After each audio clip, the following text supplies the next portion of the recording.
ሰዎች አዲስ ነገር ለመጀመር ፍጹም እንቅፋት ናቸው፣ ለራሳቸው ጠላት ናቸው ያልካቸው። ሁለተኞቹን ካታጎሪዎች ደግሞ ምን ብሎ ይከፍላቸዋል? እድገት ተኮር አስተሳሰብ ያላቸው ሰዎች ወይም ደግሞ ግሮዝ ማይንድ ሴት ያላቸው ሰዎች ብሎ ይከፍላቸዋል። እና እነኚህ ሰዎች በልምምድና በድግግሞሽ የምንፈልገውን ነገር ማሳካት እንችላለን፣ አእምሯችን በማሰራት ማደግ እንችላለን ብለው የሚያስቡ ሰዎች ናቸው።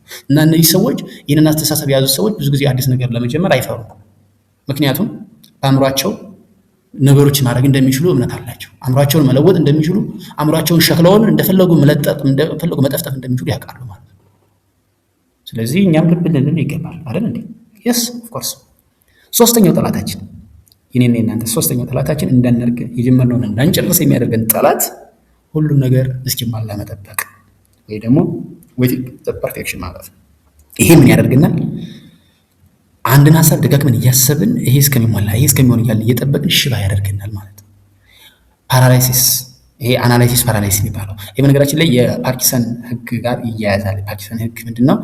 አንድ ነገር ደጋግመን በጊዜ ለመስራት ጊዜ በሰጠነው ቁጥር ሎድ እየጨመረ ይሄዳል ማለት ነው።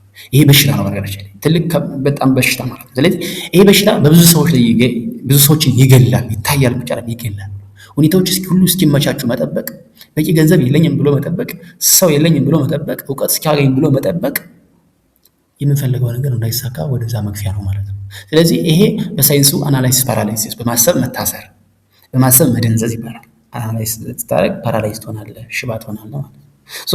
ይሄ አእምሯችን ከመጠን በላይ መረጃዎችን ለመሰብሰብና ፍጹም የሆነ ወይም ደግሞ ፐርፌክት የሆነ ጊዜ እንዲጠብቅ ስለሚያደርገው ይህንን በሚያደርግበት ጊዜ የውሳኔ አሰጣጥ አቅሙ ወይም ደግሞ ዲሲሽን ሜኪንግ አቅማችን በጣም እየቀነሰ ይመጣል። ይሄ ዲሲሽን ሜኪንግ አቅማችን እየቀነሰ ሲመጣ ምን ይባላል? ይሄ ዲሲሽን ፋቲግ ከራሳችን ጋር እንጣላለን። ከዛ ወደ ስትረስ፣ ከዛ ወደ መድከም፣ ያንን ነገር ሳንጀምረው እንጨርሳለን ማለት ነው።